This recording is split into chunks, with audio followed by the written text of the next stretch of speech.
Mr. Arasu Duraisamy.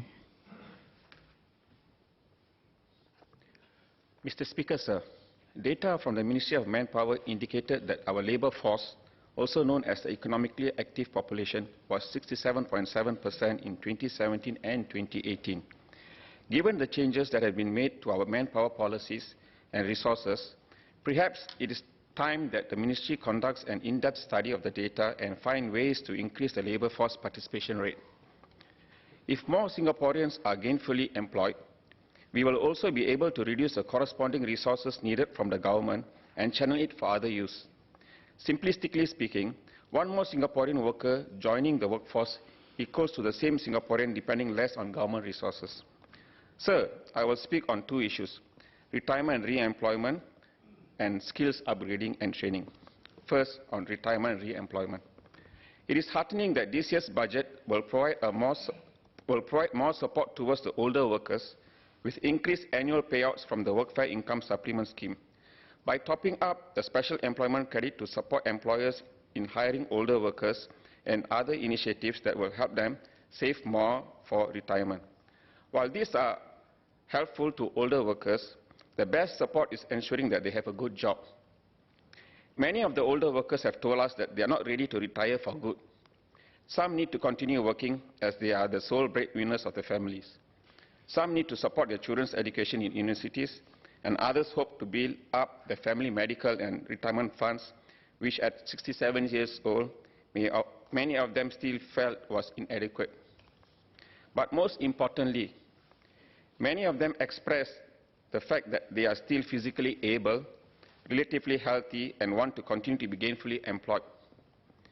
One area to look at is to help our older workers to continue working for as long as they wish to and are able to. One way to do it is to raise the retirement age from 62 to 65 years and re-employment age from 67 to 70 years.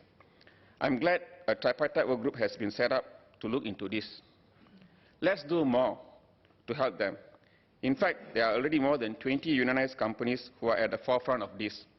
Examples of such companies are ComfortDelGro, Gardens by the Bay, Hewlett-Packard Singapore, among others.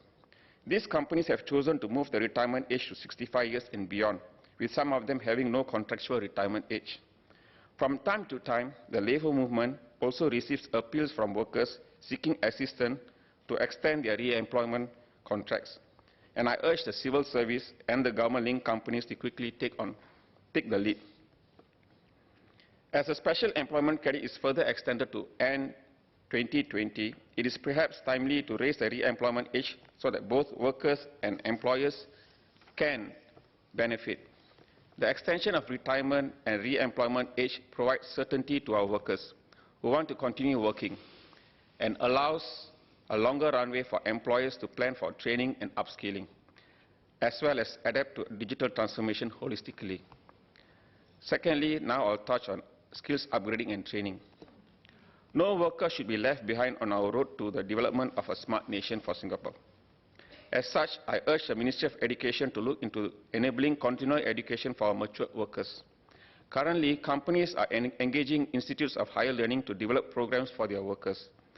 This approach only reaches out to a small number of workers. If the Ministry of Education could step in, it can be further scaled up. It has been particularly challenging training workers in the SME sector.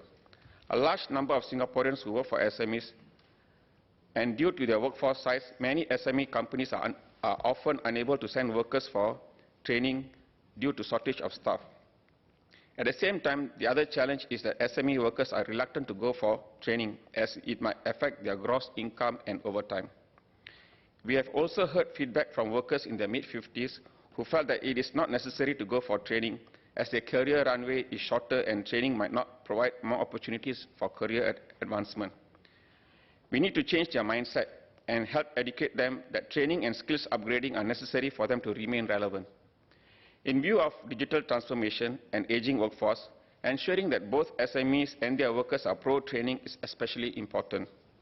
Hence, I urge the government to recognize companies who are willing to send workers for training and willing to upgrade and automate job processes, to positively differentiate them by allowing them to easily tap on government funding versus companies who do not do so. To facilitate and accelerate training, I hope that training can be brought nearer to the doorsteps of companies and their workers, especially for companies that are situated at industrial areas. This will help to reduce traveling time for workers when attending training. For more enlightened employers who grant workers paid time off to upskill, government should provide further subsidies to companies in the form of grants or outright absentee payroll. Singapore as a smart nation will position us well in the competitive global economy, and hence we need to push everyone to step up the pace of industry transformation and push for productivity growth through automation and developing a skilled workforce. If our workers are gainfully employed, it will benefit employers, the government, and the nation overall, as every worker matters. Mr. Speaker, sir, I move in support of this budget. Thank you.